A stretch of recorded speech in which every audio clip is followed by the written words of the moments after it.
Olá, meus cumprimentos a todos e sejam muito bem-vindos a mais um episódio do podcast da Academia Paraibana de Medicina.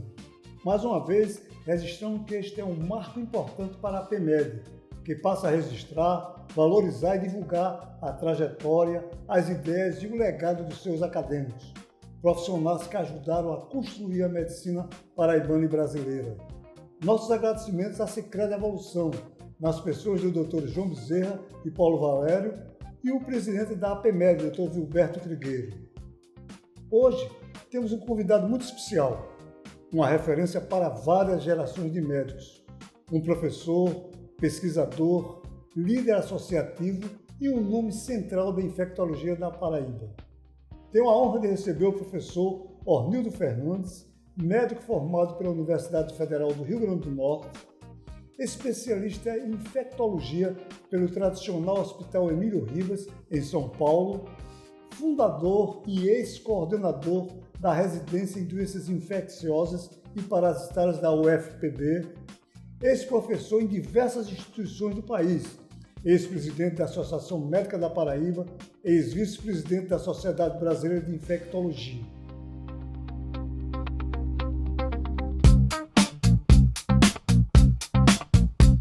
Professor Francisco Ornildo Fernandes, como é para o senhor revisitar essa trajetória tão rica na medicina paraibana e mesmo brasileira? Antes de responder a sua primeira pergunta, nobre colega, professor João Modesto Filho, coordenador desse podcast, eu quero expressar aqui os meus agradecimentos por esse convite, que será memorável para você, para o presidente da Academia Paraibana de Medicina, professor Vilberto Trigueiro, e os presidentes da Sicredi Evolução, o confrade Bezerra e o confrade Paulo, que são responsáveis por esse podcast aqui, que deram apoio a este podcast. Então, essa sua primeira pergunta é extremamente ampla no conteúdo de resposta, mas aqui nós vamos fazer um compacto para dizer que, inicialmente, eu teria que me apresentar como sendo do interior da Paraíba, um sertanejo que lutou, passou por dificuldades, superações, momentos de contentamento e, no final, conquistas médicas dentro do campo da medicina paraibana e até do campo da medicina brasileira. Não foi fácil, porque, como eu já lhe falei, eu sou de um local distante, o extremo da Paraíba. Nasci na antiga Belém do Arrojado, que hoje se chama Uiraúna, e lá onde nasci, as condições de desenvolvimento eram precárias. Sobretudo, enfatizando a parte educacional e a parte de saúde, como locomoção, transporte, etc. Eu lutei com dificuldades, né? Fiz a minha alfabetização lá mesmo, participei no primário, no ginásio, no grupo escolar Jovelina Gomes. Tive a felicidade de participar da primeira turma do ginásio Professor Afonso Pereira, fundado naquela época, que tinha a coparticipação do meu irmão professor José Orlando Fernandes, professor Raimundo Barbosa de Oliveira, e o idealizador e fundador foi o primeiro juiz de Uiraúna, Dr. Gentil da Cunha França. Depois que eu terminei o ginásio, a primeira turma de ginásio, que tinha colegas que você conhece, ou conhece, o Dr. Aécio Paula Fernandes, meu parente, Felipe Neri Filho, brilhante, fez parte da equipe de Pinheiro da Rocha, que é de Uiraúna também, José Milton Fernandes Duarte também. Foram 4 médicos, 5 médicos na primeira turma do ginásio, e João de Carlos Feitosa da Silva. Depois do ginásio, eu fui para Campina Grande, onde fui selecionado para estudar no Colégio Estadual do Prata, morando na casa do estudante Félix Araújo. Fiz o primeiro e segundo ano científico e fui convidado por um colega que tinha um tio em Natal para terminar o científico em Natal e consegui a transferência para o Colégio Estadual do Ateneu Norte Rio Grandense. Fui acolhido pelo tio dele e que conseguiu uma vaga no colégio, no colégio 7 de setembro, uma locação lá para mim, morar lá. Eu morei neste colégio, depois eu fui voluntário no 5º ano de medicina no Hospital Evandro Chagas, que era o hospital que atendia às doenças infecciosas e parasitárias no Rio Grande do Norte. Mas, Orlando, me conta uma coisa. O que foi que o levou a escolher medicina como profissão? Pois então, doutor João, eu fiz essa caminhada para dizer que o Uiraúna, aquela época que era Belém do Arrojado, não tinha atendimento, não tinha assistência de saúde presente. Existia um médico que não permanecia todos os dias na cidade e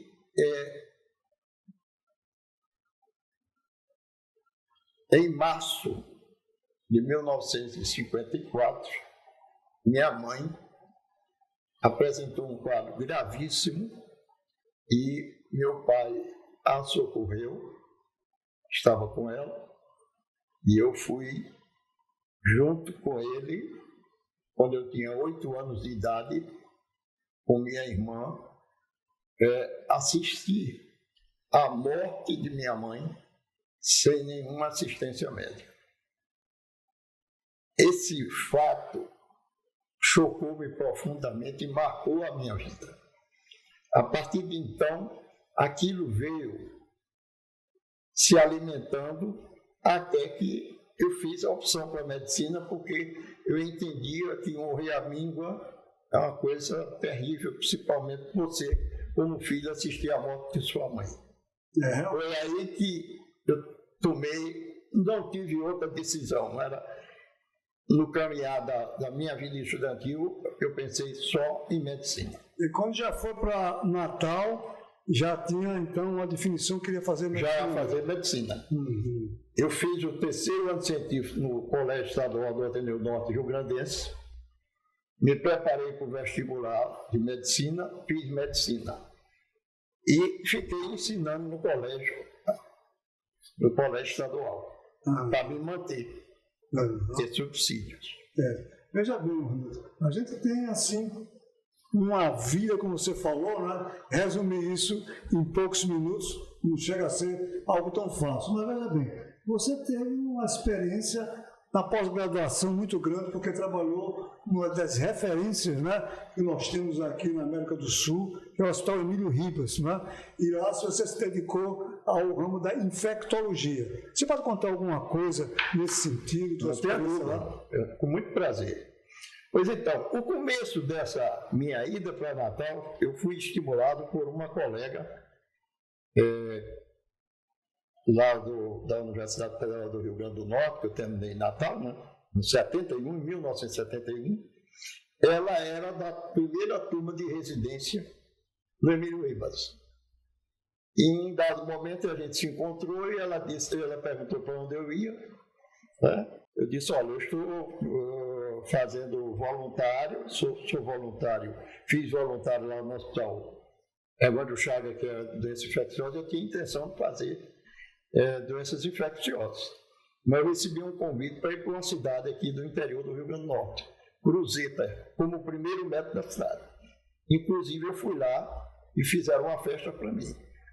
Aí ela disse, não, você não vai para o interior, você tem bagagem para submeter lá a seleção no Emílio Ribas. E ela me estimulou muito e eu fui para fazer a seleção e fui acolhido dentro dessa seleção.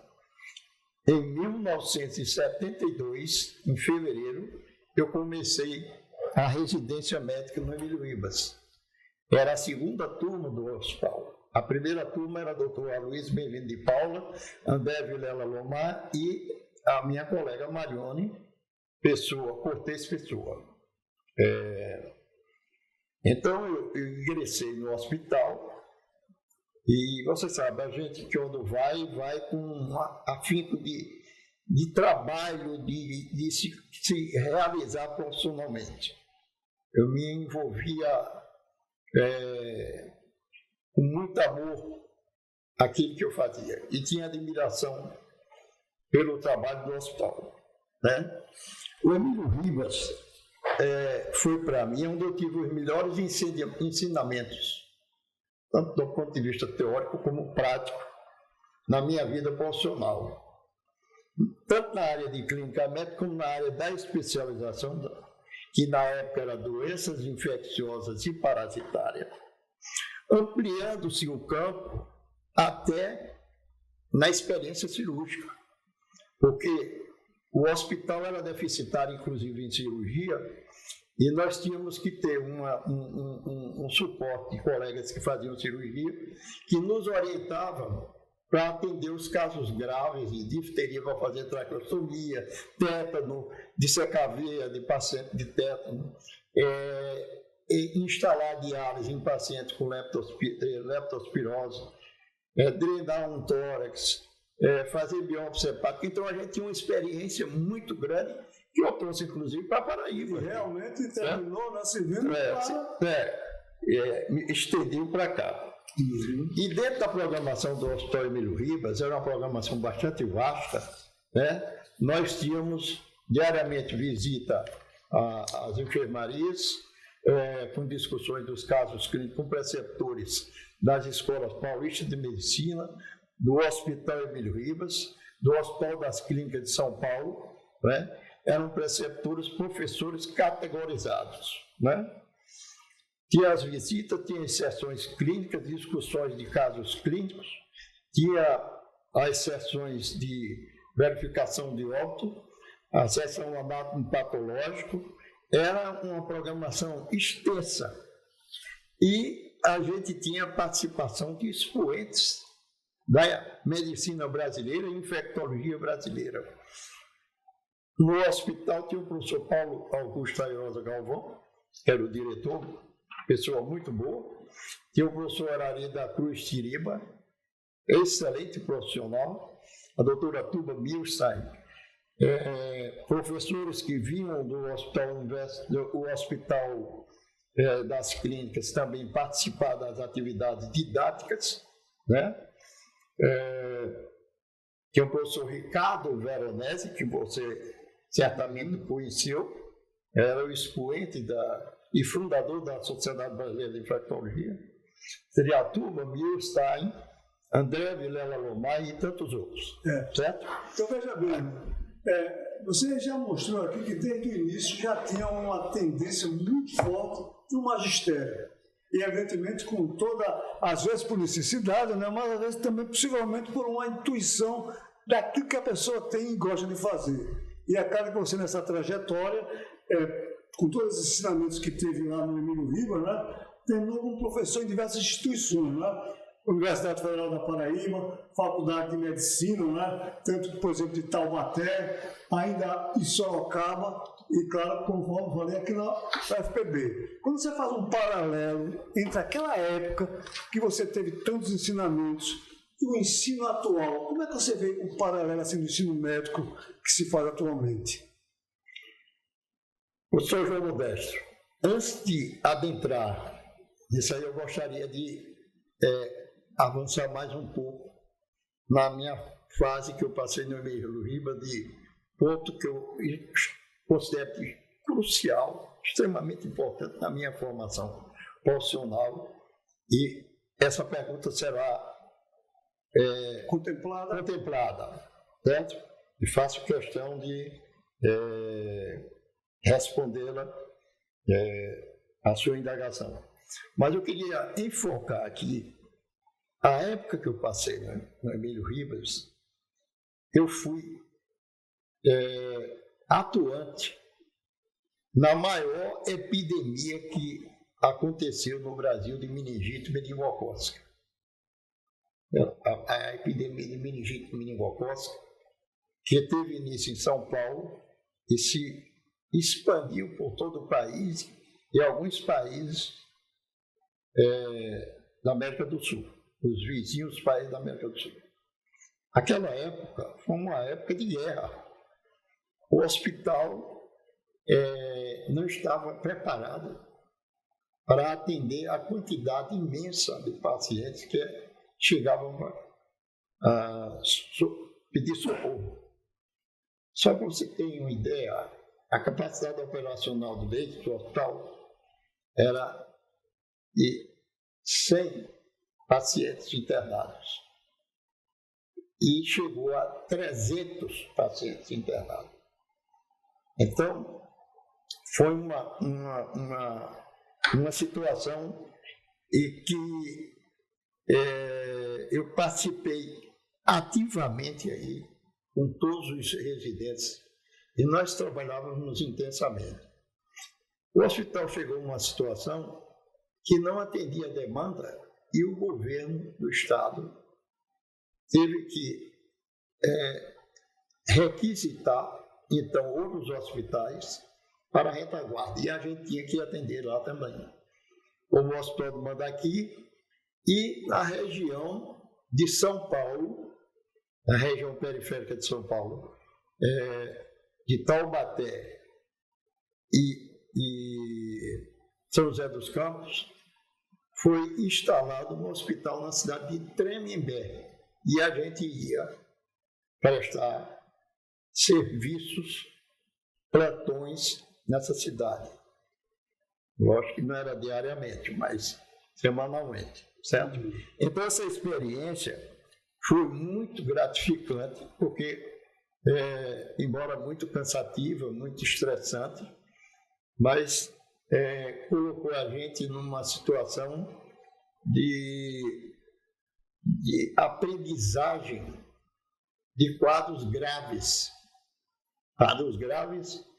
de atender famílias inteiras.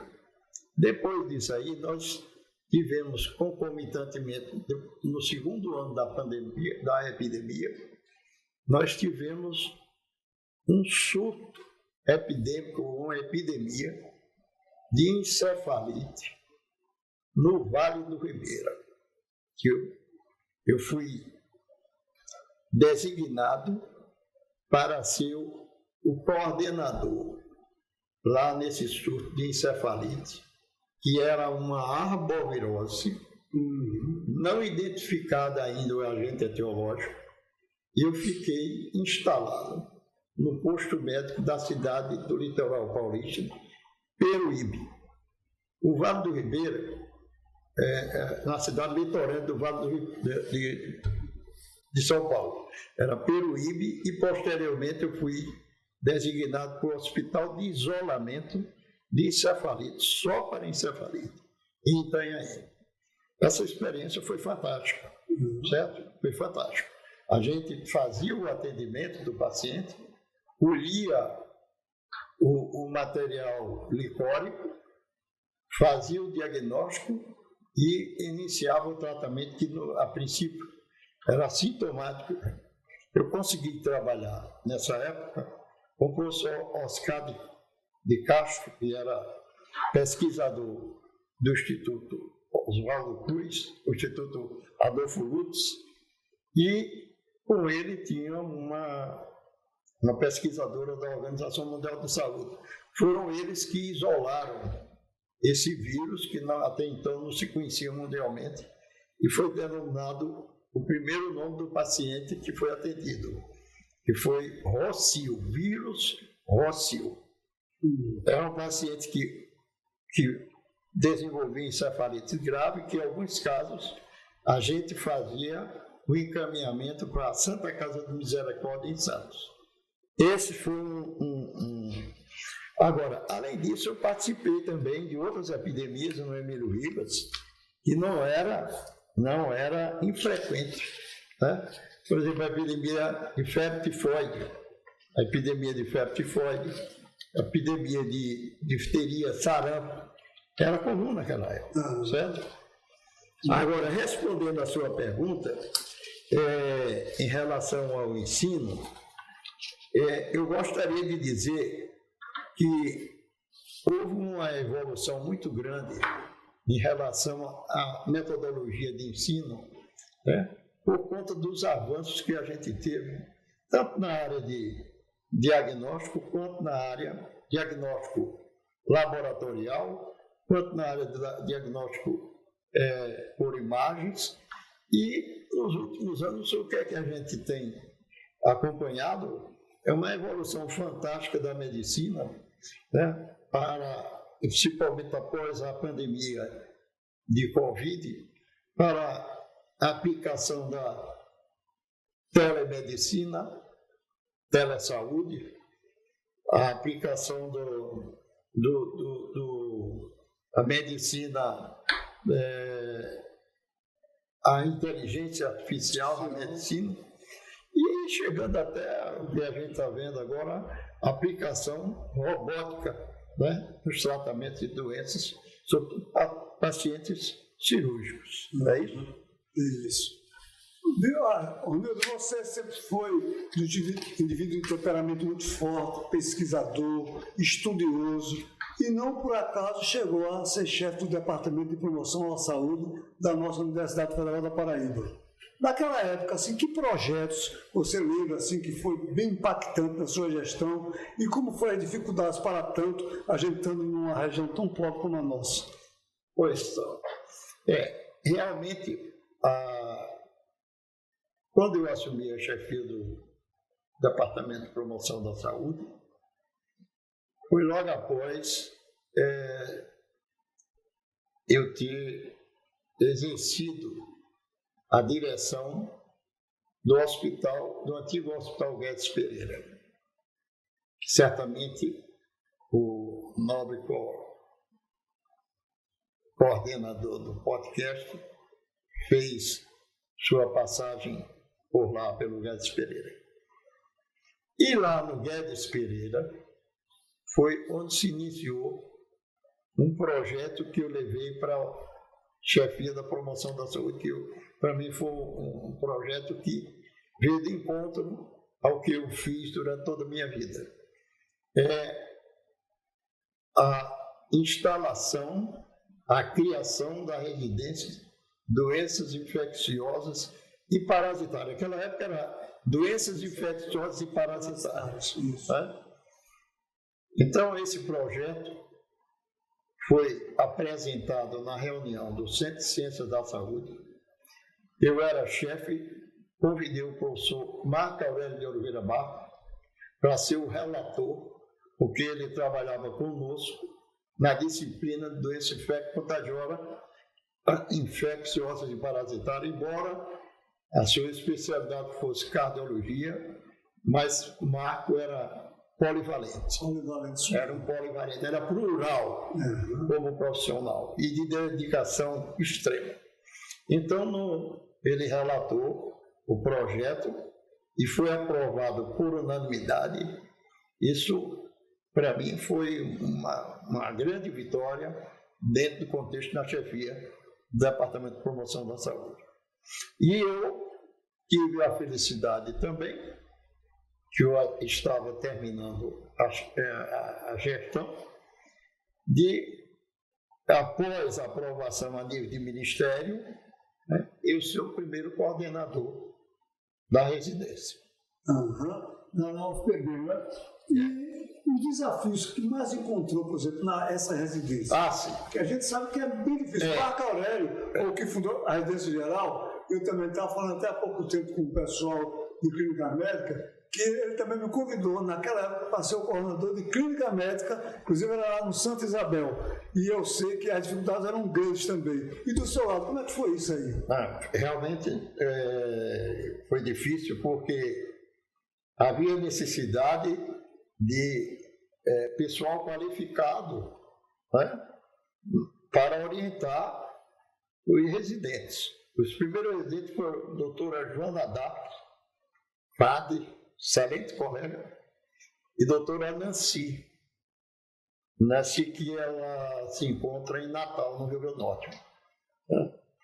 E naquela época nós contávamos, né, com colegas que participaram da história do Gás Pereira e que nós conseguimos, né, injetá-los, vamos assim dizer, dentro da programação da residência que a gente foi articulando e se consolidou, porque a residência passou a ser funcional, ou passou a ter funcionabilidade nos serviços de doenças infecciosas do Hospital Universitário. Quando o Hospital Guedes Pereira fechou, foi transferido o atendimento para o Hospital Universitário.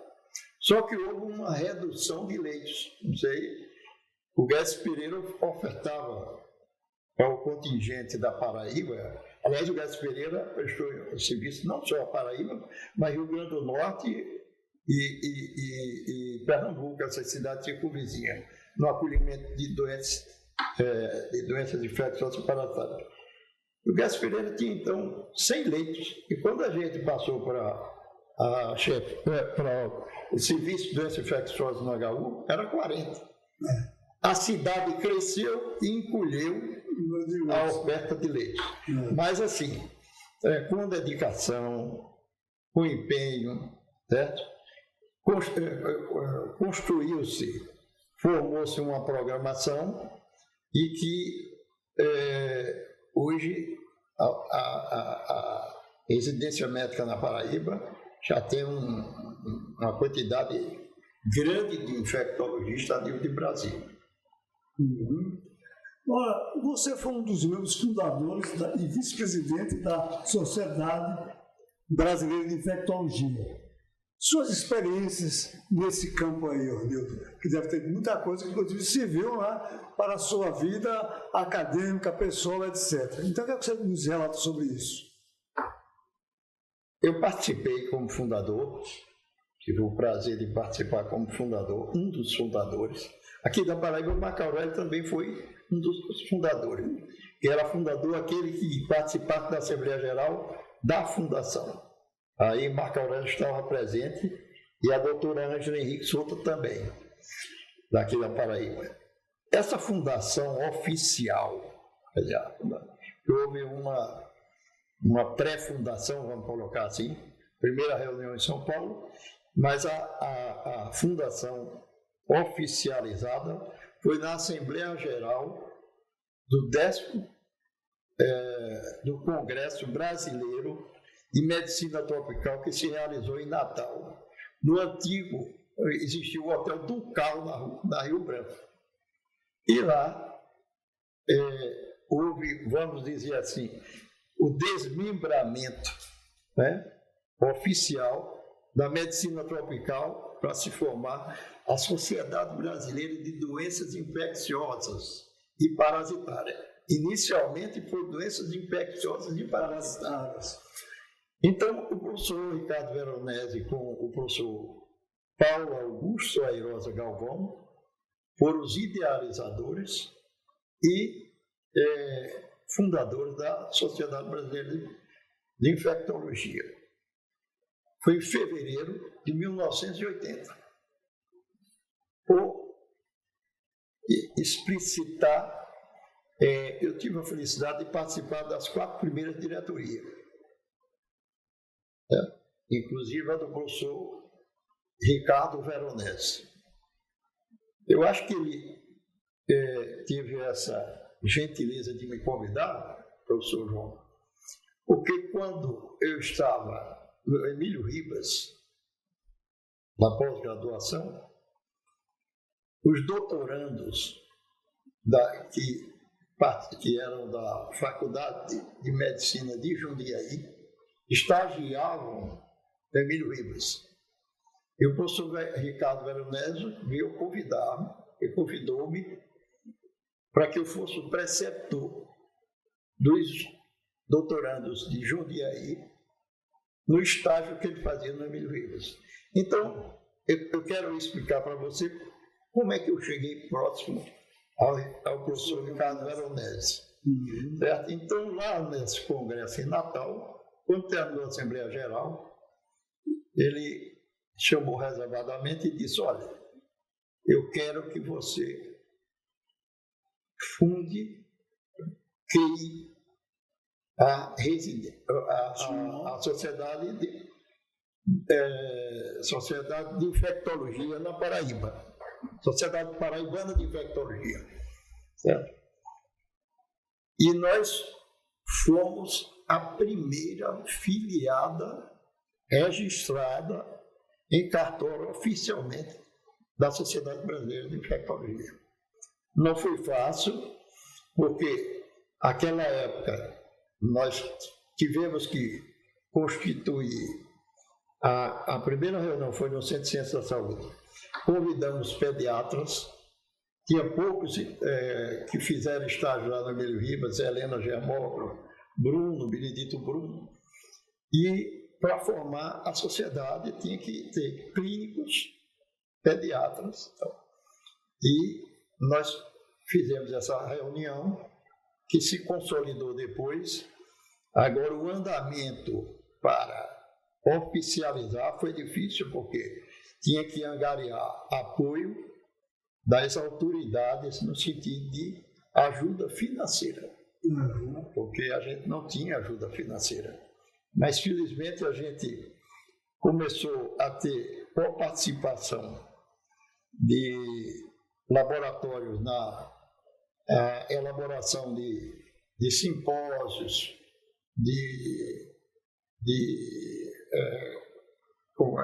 jornadas que nós angariávamos dinheiro para processar. E para começar, porque sempre tinha algumas regras que, para se fazer uma regional, em algumas especialidades, precisa ter um número X, né, de pessoas. Né? Você já falou que teve pediatra, clínicos, a maioria clínicos, e tinha poucos infectologistas. Depois aqui nas reuniões sucessivas, né, que foi estabelecido depois que o Estatuto Oficial da Sociedade de Medicina Tropical rezou que teria que ser pessoas qualificadas e especializadas. Mas a essa altura, quando foi acontecer essa oficialização, já existiam vários colegas e residentes que já eram sócios da Sociedade de Infectologia da Paraíba. Ela começou como Paraibana de Infectologia, mas depois, numa reunião, nós passamos para a Infectologia da Paraíba, CIP, para não coincidir a sigla com a Sociedade Paraense de Infectologia. E me dá uma coisa, as grandes façanhas, digamos assim, que vocês... Da sociedade? Isso. Eu acho que a sociedade trouxe uma grande contribuição naquela época, que foi lutar para o enfrentamento das doenças infecciosas que eram desassistidas, sobretudo aquelas epidêmicas, e um tento que eu considero fundamental foi a luta que nós tivemos incessantemente para criar um pavilhão em fio para atendimento de pacientes exclusivos de AIDS. Exclusivo de AIDS. Esse foi o grande intento que a gente teve. Além disso, nós tivemos uma participação efetiva na Secretaria de Saúde do Estado, conseguindo comissões na Secretaria de enfrentamento da hepatite, das hepatites em geral, constituição de comissão de controle de infecção hospitalar, que começou exatamente com a Sociedade Brasileira de Infectologia. Até então não existia essas comissões de controle de infecção hospitalar. Começou tudo com a Sociedade Brasileira de Infectologia. Isso é uma coisa espetacular. E esses congressos regionais, nós fizemos um simpósio em Santa Rita, que, do ponto de vista de orientação de prevenção, uma coisa que quase não se falava, né, João, em prevenção, prevenção de doenças infecciosas, né? Então, veja bem, você já falou aqui que você lá em São Paulo passou por várias epidemias, né? Certo, meningite, uma série delas. E a gente, há pouco tempo, né, alguns 5, 6 anos atrás, tivemos Covid, que foi também devastadora e terrível, né, nesses tempos mais atuais. Como é que você enxerga essa questão de evolução nessas epidemias? Avançamos, como é que estamos, melhorou muito? Veja bem, eu nessa pandemia de Covid, eu refleti bastante, porque teve muita coincidência com o que eu vivenciei lá no Hospital Emílio Ribas, nos alardes que aconteceram, e por outro lado, teve os benefícios que a população teve em função da pandemia, nos cuidados em relação à higienização, não é, que é importantíssima, que a população tomou consciência disso, tinha que ter uma educação continuada nesse sentido, no isolamento, que trouxe muitos problemas para famílias inteiras e tal, mas que era necessário. Mas o que é que tinha? O que a gente aprendeu lá é que, você veja, na meningite meningocócica, nós tivemos problemas, porque a população, como aconteceu agora com o Covid, autoconsumia medicamentos, preventivamente, sem até orientação médica, tanto que depois se estabeleceu que antibióticos só com prescrição oficial médica, né?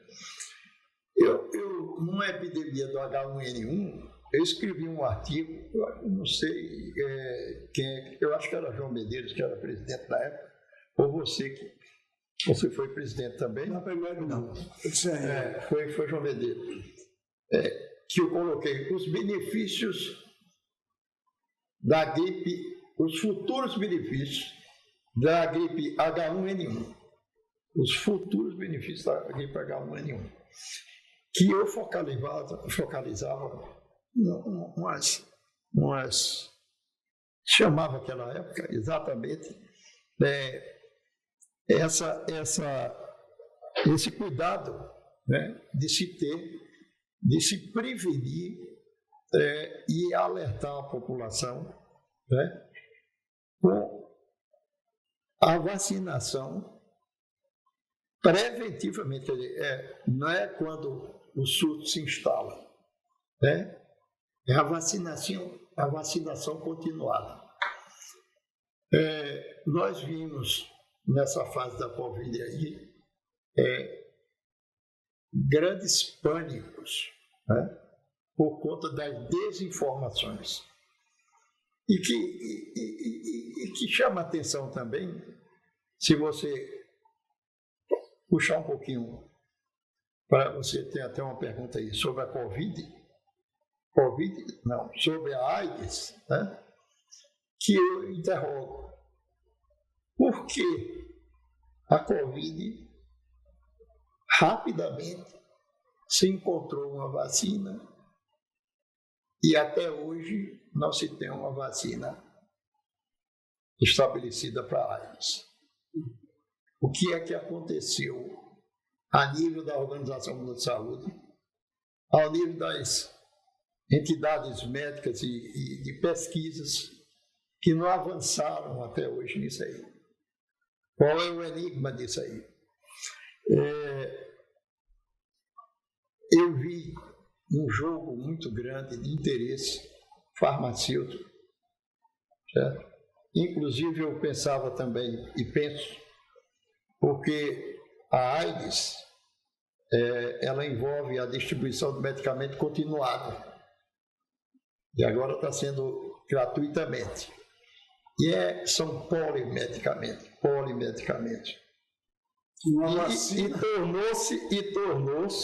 E tornou-se uma entidade médica controlável.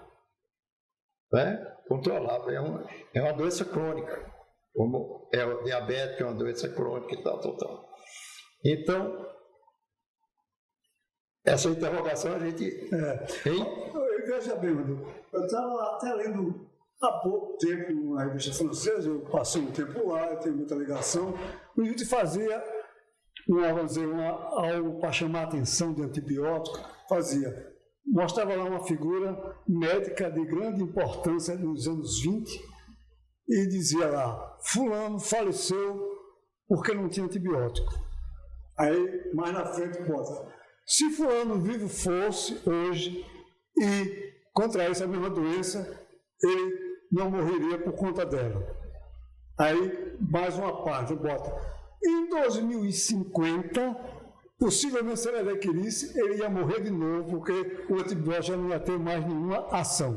Isso realmente chama muita atenção. E outra coisa, você também, quais são atualmente as infecções hospitalares que estão chamando mais atenção e que, sei lá, fica mesmo a paralelo do médico e da população? Veja bem, a grande preocupação dos hospitais são as cepas multiresistentes e os quadros sépticos em geral. Frisando também que, além das doenças bacterianas graves, os pacientes imunocomprometidos têm quadros gravíssimos com infecções sistêmicas fúngicas de alta letalidade. Né? Então, o que é que tem contribuído para essa caminhada dos multiresistentes? O próprio médico. Por quê? Porque qualquer doença, aquele que não tem consciência, um resfriado, uma faringite, já prescreve um antibiótico. Ele tem autoridade para prescrever.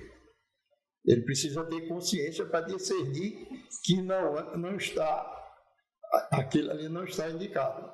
Não custaria ele estar atento em solicitar e fazer uma anamnese perfeita. Deixou de fazer uma anamnese perfeita. Deixou de fazer uma avaliação epidemiológica perfeita. Esses elementos são fundamentais, né, para se diminuir o uso inadvertido, inadequado de antibióticos, que são elementos que corroboram muito para o aparecimento de cepas multiresistentes. Indiscutivelmente, aí onde está o começo do aparecimento dessas bactérias multiresistentes. Pandemia silenciosa. Pandemia silenciosa. Então, sobretudo em ambientes de pacientes crônicos ou ambientes de UTI, onde há uma movimentação grande de profissionais, inclusive familiares nas visitas, que podem, certo? Contribuir exatamente para essas situações delicadas. E aí eu digo para você, certamente, quem foi tratado agora, lá na frente, pode aquele medicamento não ter. Já não servir para aquela mesma doença. Para a mesma doença. Para a mesma doença, certo? E realmente é isso. Hamilton, um outro aspecto. Eu tive a honra de ser seu vice-presidente na Associação Médica da Paraíba, certo? Tá? Nesse período aí, o que é que você considera ter sido o maior avanço na medicina paraibana? Professor João Modesto, eu que tenho a honra de você ter participado dessa diretoria. Eu tive a oportunidade de aprender muito com você. Aquela época, eu vejo que nós fizemos uma gestão visível. Por quê? A gente deu continuidade a um programa, a uma meta, que se iniciou lá a gestão de Muribeca e Zé Ibar, da descentralização da Associação Médica da Paraíba, criando filiadas em cidades como Patos. Você participou da nossa gestão da instalação em Sousa, e que aí a gente se reunia com os colegas daquelas regiões, levando informações com seminários, jornadas. E um grande evento na nossa gestão, João, foi o primeiro Congresso Médico do Brejo Paraibano. Eu não sei se você se recorda disso. Lembro, sim. Certo? Primeiro Congresso Médico que foi no Brejo das Freiras. Nós fizemos isso aí, e que foi surpreendente. A gente convidou professores do Ceará, do Rio Grande do Norte, e que deu uma frequência muito boa. Isso é uma coisa extraordinária naquela época, certo? Foi em 80, certo? Vamos falar no século passado, no 80 do século passado. Então foi uma coisa extraordinária isso aí, certo? E nós fizemos uma coisa importante também, que foi congregar, fazer uma integração das sociedades, das especialidades. Programamos diversas corridas assim, preventivas, né, que chama preventivas, né? Que foi também uma meta importante. E eu lembro aqui de um convite que nós formulamos, que à época foi de extrema importância, o relator da proposta do SUS para vir à Paraíba. Eu estava num congresso de medicina tropical em Belém. Ele era senador da República, Almir Gabriel, não sei se você se recorda. E ele ia apresentar o projeto do SUS, e ele veio apresentar aqui na Paraíba.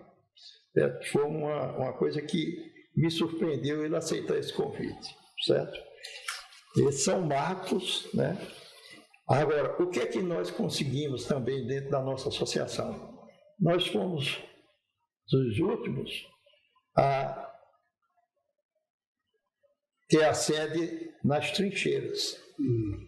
E eu consegui, junto com toda a diretoria que você era vice, fazer a reforma do pavimento superior, que estava em condição difícil de funcionamento. E naquela reforma ali, que foi conseguida através de o governador Tarcísio de Miranda Buritil, a verba de nosso colega Carlos Candeia, nós inauguramos festivamente com a presença da Associação Médica Brasileira, que o presidente era Nassif. Nós inauguramos o Museu da Imagem do Som, denominado Humberto Nóbrega, e o anfiteatro, que foi denominado na ocasião de Higieno Brito. Eu acho que são pontos, sabe, importantíssimos. Histórico, né? Histórico, né? Da nossa administração. E, além disso, nós tínhamos regularmente editado um boletim impresso, não era mimeografado, não. Aliás, a ideia do boletim, que foi a princípio mimeografado, foi com José Aimar, foi louvável. Certo? E depois nós conseguimos, através de apoio da nossa acadêmica emérita Anleida, a impressão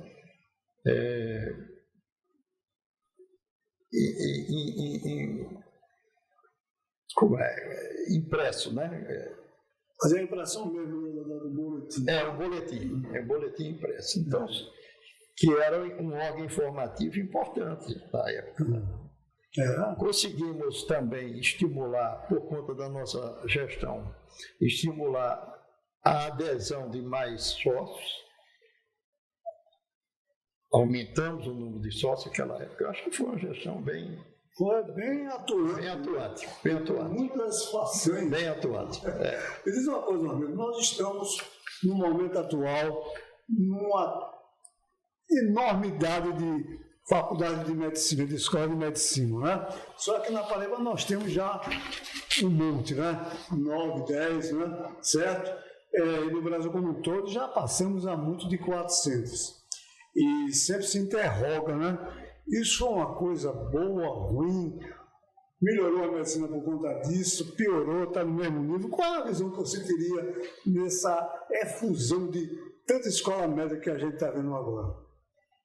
Eu acho que essa explosão não pode ser benéfica. Primeiro porque não há profissionais docentes quantitativamente capazes de absorver essas neofaculdades aí. Segundo que algumas delas estão sendo instaladas sem nenhum suporte da área de saúde, um hospital para atendimento. Não? Como é que uma faculdade de medicina não tem um hospital? Não tem um hospital. Isso é uma coisa absurda, certo? Então, eu acho que é temeroso o que está acontecendo para a geração dos médicos que se propõem, dos futuros médicos aí. E o que preocupa mais é o doente, o atendimento do doente. Porque a gente está tendo profissionais despreparados, levando riscos ao paciente e a ele próprio, que está correndo o risco de ser processado, de ser acionado juridicamente. Eu acho que precisa uma movimentação maior, um entrosamento maior. É difícil o momento que a gente está vivendo, porque as entidades médicas estão freadas por uma situação que até onde nós teremos que suportar, né? E a formação do médico está sendo prejudicada desde a sua base, nos princípios do curso. Não há estudo da anatomia, né, que é fundamental. Não tem material adequado para o aluno estudar.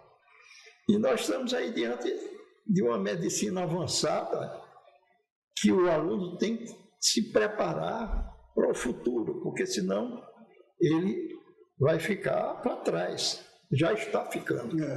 Já está ficando. É lamentável, mas é uma situação... Eu acho sim, viu, João? Nós estamos atualmente com 450 faculdades de medicina.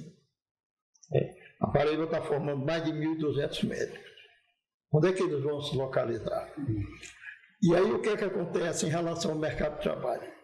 O profissional vai ficar correndo atrás de emprego, subemprego, correndo riscos da sua vida, porque sai de um plantão, vai para outro, pega uma estrada, certo? E sofrendo ameaças. Quantos colegas já foram agredidos, né, por má atendimento? E esse má atendimento por quê? Porque ele foi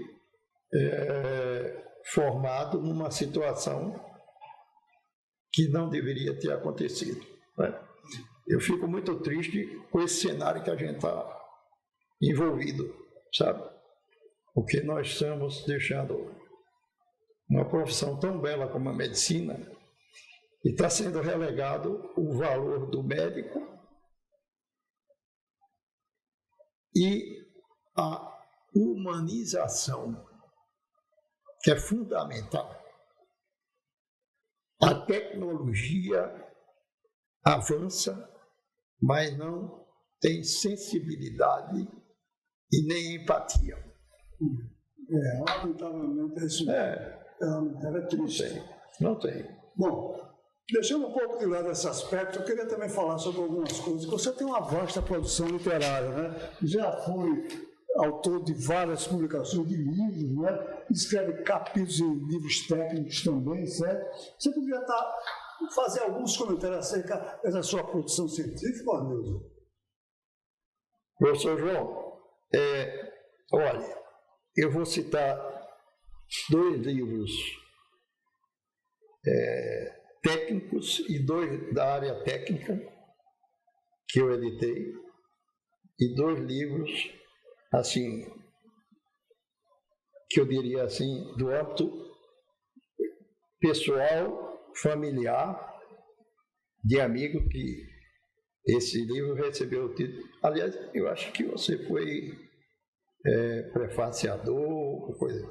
Valores da Vida, certo? Família, professores e amigos, é um deles. E o outro é Fragmentos de uma Vida, que eu escrevi. É um complementando o outro. O primeiro que eu editei, que nós editamos, foi sobre a sociedade, como um registro histórico da Sociedade de Infectologia da Paraíba. E dentro dele, a sinopse da sociedade brasileira, porque foram todos no mesmo ano, 1980, certo? E esse outro, recentemente, foi uma coletânea de casos raros, incomuns. Inclusive, eu faço uma passagem pelos primeiros casos de AIDS diagnosticados em consultório na Paraíba, em João Pessoa. Agora, eu tenho coparticipação de livros técnicos de professores renomados, professor Ricardo Veronese, professor Focassi, professor Walter Tavares, não sei se é do seu conhecimento. O Walter Tavares é do Rio de Janeiro, um professor espetacular, é da área também. E tenho capítulos no livro também de um colega nosso aqui, de obstetrícia, do professor Delomar Domingos Mendonça. Certo? Você quer informações mais detalhadas? Eu diria que eu estou nessa fase de aposentadoria, me absorvendo em coletar material que eu tenho, que eu gosto muito de memória, certo? Memória familiar, memória de história e eu estou agora, desde a época da pandemia de Covid, trabalhando num livro com o professor Ricardo Maia. O Ricardo foi um dos grandes batalhadores da residência, né? Muitos anos como coordenador, e a gente está nesse encaminhamento aí. Certo. Então, ótimo que esses planos sempre venham, porque vai trazer muito subsídio até para as futuras gerações, saber como foi a luta, né? E muitas vezes, sabe, esquecimento que às vezes acontece de uma luta que teve, que a gente só vê o presente. E para chegar no presente, teve uma estrada longa que a gente sabe muito bem como foi. Certo? Nós estamos tendo agora, interrompendo você, mas só para finalizar aqui, nós estamos tendo também, não é dificuldade só em função da criação dessas faculdades que são criadas aleatoriamente, eu diria até politicamente, que é politicamente interesseiras, são faculdades de interesse político, que contribuem para dificultar, inclusive, nós estamos percebendo que os recém-formados estão desiludidos em fazer residências médicas. Porque a residência médica está sendo está tendo uma avalanche de candidatos muito grande para um número de vagas reduzidos. É uma seleção, vamos dizer, é um vestibular da residência médica e dificulta o recém-formado adentrar nessas residências médicas, sobretudo nas grandes e famosas residências. Amigo, eu quero deixar essa parte final aqui para você mandar alguma mensagem para todos aqueles que nos acompanham, certo? E que vai ficar para a posteridade, né? Isso aqui é gravado para ficar depois como até algo para ser pesquisado mesmo. Então, que mensagem você daria, não só para os acadêmicos, mas também até para o médico jovem? Pois então, diante do que nós terminamos de falar, eu vejo que o jovem que deseja abraçar a medicina, ele deve ter como princípio o respeito pela profissão, pelo doente, sobretudo, a dedicação ao trabalho, o desprendimento, a empatia, que é fundamental, e coroando tudo, a humanização tem que ser fundamental dentro da medicina. Não vejo como a tecnologia vai substituir essa palavra tão forte, que é a humanização médica. Certo? E eu encerro a minha participação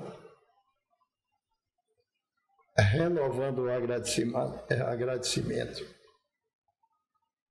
ao seu convite às instituições e dizendo a você que eu me sinto um profissional realizado nas profissões que eu escolhi, medicina e na docência, porque eu procurei oferecer um pouco de mim para que o que vai seguir essa linha de profissão seja tão feliz quanto eu sou. Muito obrigado a você e aos colegas.